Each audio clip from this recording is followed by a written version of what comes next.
অভ্যুত্থানের পর অন্তর্বর্তীকালীন সরকার গঠন নিয়ে সম্প্রতি বিভিন্ন আলোচনা সমালোচনা শুরু হয়েছে। কেউ কেউ বলছেন এটি একটি সাংবিধানিক প্রতিবিপ্লব হয়েছে। সরকার গঠনের পর 4 মাস হয়ে গেল, অনেকগুলো গুরুত্বপূর্ণ সিদ্ধান্ত সরকার নিল এবং যার প্রক্রিয়া নিয়ে একটা স্বচ্ছতা অস্বচ্ছতার প্রশ্ন থাকছেই। অনেকেই প্রশ্ন তুলছেন যে সরকার পরিচালনা করছে কি ডিপ স্টেট, এরকম প্রশ্ন উঠছে।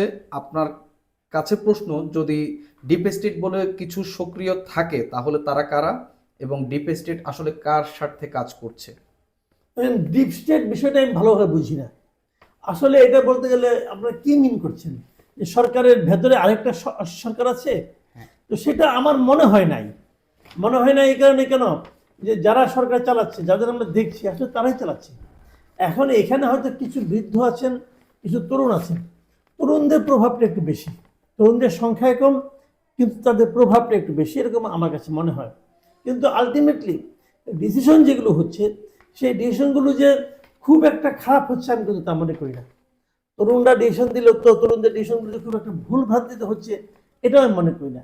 কিছু কিছু ক্ষেত্রে তো দ্বিমত আছেই আমার, সেটা থাকবেই, সেটা যে কারোর সঙ্গেই থাকবে।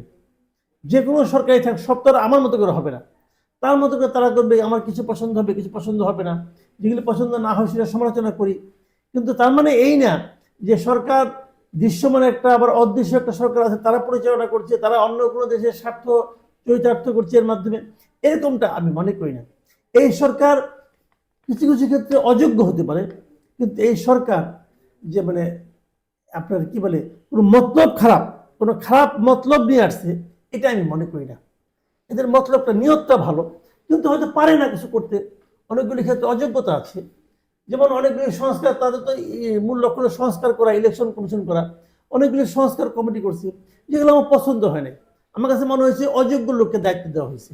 এই লোকগুলি একদম আপ টু দ্য মার্ক না, এবং এই লোকগুলি এই কাজে যোগ্য না, এরকম আমার মনে হয়েছে কয়েকটা জায়গায়। কিন্তু আমার মনে যেটা হয় সেটাই যে চূড়ান্ত তাও তো না, এর বাইরেও কিছু থাকতে পারে। কাজে আমি যেটা মনে হচ্ছে সেটা আমি বলেছি। কিন্তু তারা যে নিয়তটাই খারাপ, মনে করেন সরকার ইচ্ছা করে এইগুলি করতেছে, খারাপ খারাপ কমিশন করতেছে যাতে নাকি কোনো সংস্কার রিপোর্ট ভালো না আসে, এরকম বোধ হয় না। আমার এরকম মনে হয় না। সরকার হয়তো মানে বুঝতে পারছে না যে কোন লোকটাকে নিতে হবে, সেটা একটা বিষয় হতে পারে। কিন্তু নিয়ত ঠিক আছে, এবং এই জন্য হয়তো অযোগ্য হলে পরে কমিটি হয়তো সেটা ভালো, আমরা এই প্রস্তাব পাবো না। আবার যোগ্য হলে ভালো প্রস্তাব পাবো। দু একটা কমিটি তো খুবই ভালো হয়েছে, সেগুলো থেকে আমরা ভালো প্রস্তাব আশা করতেছি আমি মনে করি। এবং সেগুলো আসলে পরে তারপরে দেখা যাবে কি এই প্রস্তাবগুলো তো আলটিমেটলি যাবে আবার একটা পলিটিক্যাল পার্টির কাছে। তারা এটাকে কিভাবে বাস্তবায়ন করবে, কি করবে না করবে, সেগুলো কিন্তু দেখার ব্যাপার আছে।